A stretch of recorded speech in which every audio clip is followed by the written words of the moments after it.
Primeiro lugar, educação. Bom dia, boa tarde, boa noite, dependendo de quando você estiver vendo esse vídeo.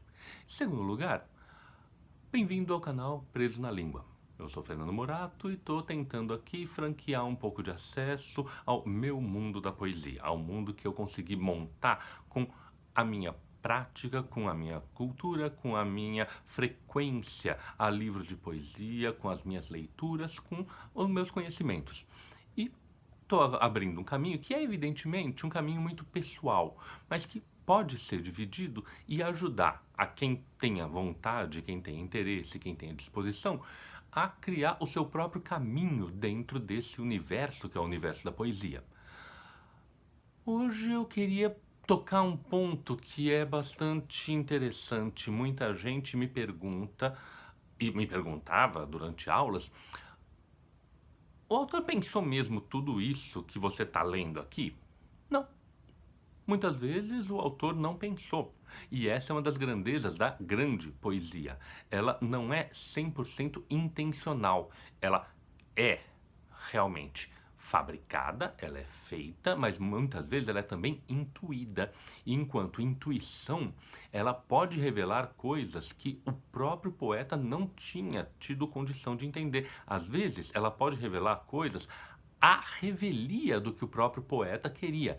E aqui há um exemplo maravilhoso, um exemplo lapidar de como isso funciona. Um poema do Olavo Bilac chamado O Brasil. Vamos olhar para a poesia? Olha pra poesia. Olha pra poesia. Olha pra poesia. Olha pra poesia. Olha pra Olha poesia. pra Olha Olha pra pra poesia. poesia. Olha pra poesia. Olha pra poesia. Olha pra poesia.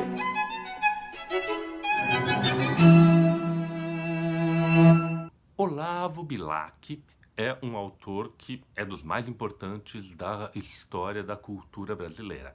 Ele nasceu em 1865, morreu em 1918 e quando morreu era uma unanimidade, era o príncipe dos poetas brasileiros, o homem mais importante no ambiente poético da época e foi a figura de maior destaque na virada do século XIX para o século XX nas letras brasileiras, só ombreada provavelmente pelo Machado de Assis. Mas Machado de Assis, apesar de escrever poesia, não tinha a mesma fama e a mesma penetração que o Olavo Bilac tinha enquanto poeta. Gente mais velha conhecia poemas de cor o tempo todo, era uma coisa impressionante. E um pouco dessa popularidade do Olavo Bilac vem dos princípios do movimento do qual ele foi o grande líder na literatura de língua portuguesa, que é o parnasianismo. O parnasianismo, com a ideia de se opor aos românticos e não querer mais uma poesia 100% inspirada, mas sim uma poesia trabalhada, uma poesia pensada, uma poesia lapidada, criou uma série de normas bastante objetivas que podiam ser ensinadas. E esse é um ponto fundamental. A popularidade do parnasianismo, apesar de muitas vezes poemas serem complicados, serem difíceis de entender, ela se dava porque, diferente do romantismo, o estudo, o ensino franqueavam acesso a esse tipo de escrita. Quando a base da poesia é a inspiração, é o toque da musa, não tem alternativa. O poeta vai ser aquele que for eleito pela própria musa. É uma coisa de talento, é uma coisa de eleição. Ao passo que quando o critério de poesia é materialmente objetivo, aí é o estudo. Então, mesmo que muitos poemas parnasianos não sejam os mais agradáveis ou os mais envolventes, eles são pelo menos acessíveis de serem feitos para uma grande massa de escritores, uma grande massa de leitores. E no meio desses poemas todos, tem um muito interessante que é ambíguo e que realmente revela mais do que o próprio Olavo Bilac gostaria que ele tivesse revelado. Vamos olhar para o Brasil. Para. Uma terra nova ao teu olhar fulgura. Detente. Aqui, de encontro a verdejantes plagas, em carícias se muda a inclemência das vagas. Este é o reino da luz, do amor e da fartura. Treme-te a voz afeita às blasfêmias e às pragas, ó nauta. Olha, de pé, virgem morena e pura, que aos teus beijos entrega em plena formosura os seios que ardendo em desejo afagas. Beija, o sol tropical deu-lhe à pele dourada o barulho do ninho, o perfume da rosa, a frescura do rio, o esplendor da alvorada. Beija, é a mais bela flor da natureza inteira, e farta-te de amor nessa carne cheirosa, ó desvirginador da terra brasileira.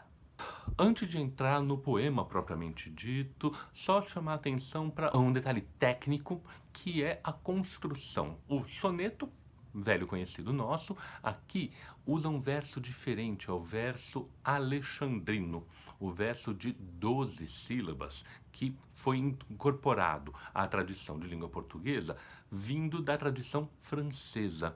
Olha o quarto verso da primeira estrofe, que é bastante exemplar. Este é o reino da luz, do amor e da fartura. Note, são 12 sílabas. Este é o reino da luz, do amor e da fartura. Acontece que a acentuação interna do poema cria um corte, cria aquilo que se chama um hemistíquio. Note, este é o reino da luz.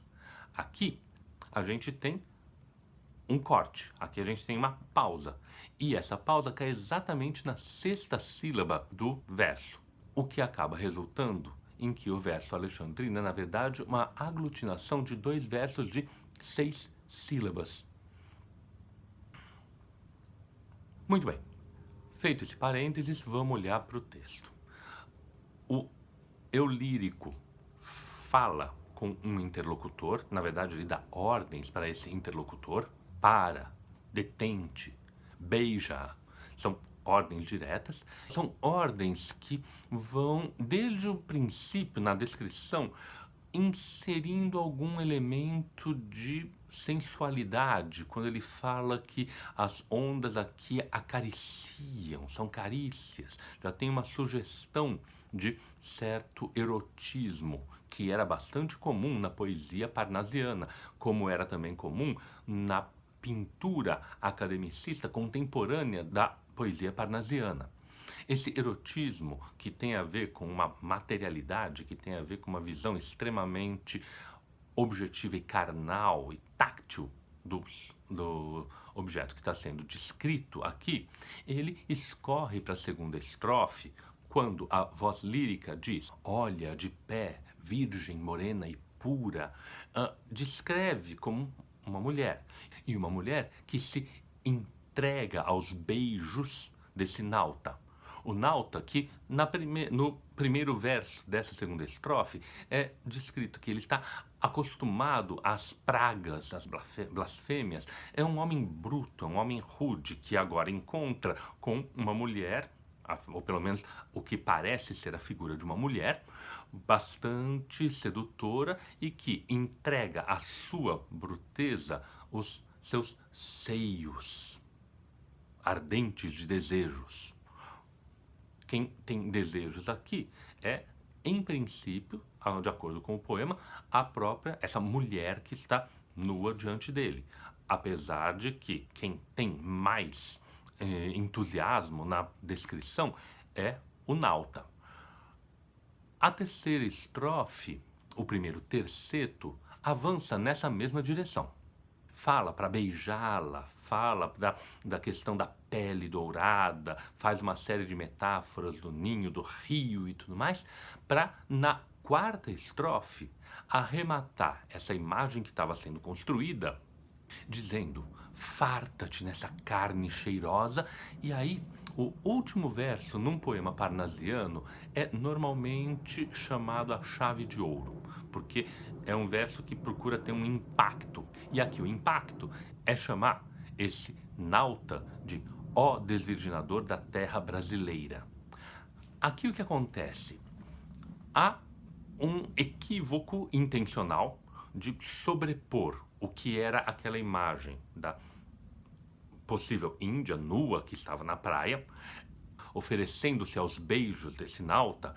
Agora, a imagem, que era uma imagem erótica e que sugeria um encontro sexual, aqui ela foi metaforizada na própria terra, ó desvirginador da terra brasileira. Apesar de, nos versos anteriores, a figura feminina tá se abrindo a ele, a maneira como se descreve os beijos, as carícias e o avanço não indicam muito claramente uma relação que esteja em pé de igualdade. Aqui que eu disse que o Olavo Bilac pode estar se traindo. Ele, na ânsia de descrever uma cena sensual, está usando os modelos da sua época, que são extremamente machistas, extremamente sexistas, e sem querer, na verdade sem a intenção, ele acaba revelando mais do que ele gostaria de revelar, porque ao chamar esse nauta de desvirginador da terra brasileira, o que era para ser um verso entendido de forma positiva, agora se tornou, aos nossos olhos, que temos condições de reconhecer essa assimetria no relacionamento entre o navegador português e a suposta Índia brasileira, temos condições de ver isso, a gente reconhece a violência exercida dele sobre ela. E ao chamar de desvirginador da terra brasileira, o Olavo Bilac está, enfim, fazendo uma leitura, está fazendo uma descrição de como a ocupação da terra brasileira foi semelhante à dominação da mulher indígena pelo homem europeu, pelo homem embrutecido, acostumado às blasfêmias, à linguagem rude que chega nessa terra tropical, onde tudo parece que se oferece a ele, mas ele, na verdade, toma de maneira bastante carnal, bastante exagerada e bastante brutal. O que era para ser um poema com intenção de erotizar um pouco esse primeiro encontro, na verdade, sem querer, acaba revelando a violência e o que foi praticamente um estupro, não só da Índia, mas da terra brasileira como um todo. Era para ser uma imagem edificante e um pouco safadinha, erotizante, do encontro, do legendário encontro das raças, e, no final das contas, o Olavo Bilac acabou tendo condições de revelar algo que ele não queria. Uma visão extremamente avançada, mas pouco consciente para um homem brasileiro do final do século XIX e início do século XX. Aí está um pouco a grandeza da poesia. A gente tem condições de, lendo um bom poema, pegar as brechas e, penetrando nas brechas que o poeta se permitiu, às vezes sem intenção, compreender coisas mais profundas e mais sérias. Então, não. Definitivamente, o Olavo Bilac não estava pensando em descrever o processo de dominação da América como um processo de violência. Muito pelo contrário, ele queria descrever esse processo como um processo harmônico em que uma suposta figura superior europeia submetia uma figura bárbara, uma figura sensualizada, que se abria voluntariamente a ele. E na prática, ele acabou descrevendo uma cena que tem muito mais a ver com a nossa compreensão hoje em dia de crítica pós-colonial do que outra coisa. Esse é um ponto interessante que vale a pena tentar olhar de novo. Faz sentido essa leitura? Olha para o poema para ver se você consegue reconhecer todas essas coisas.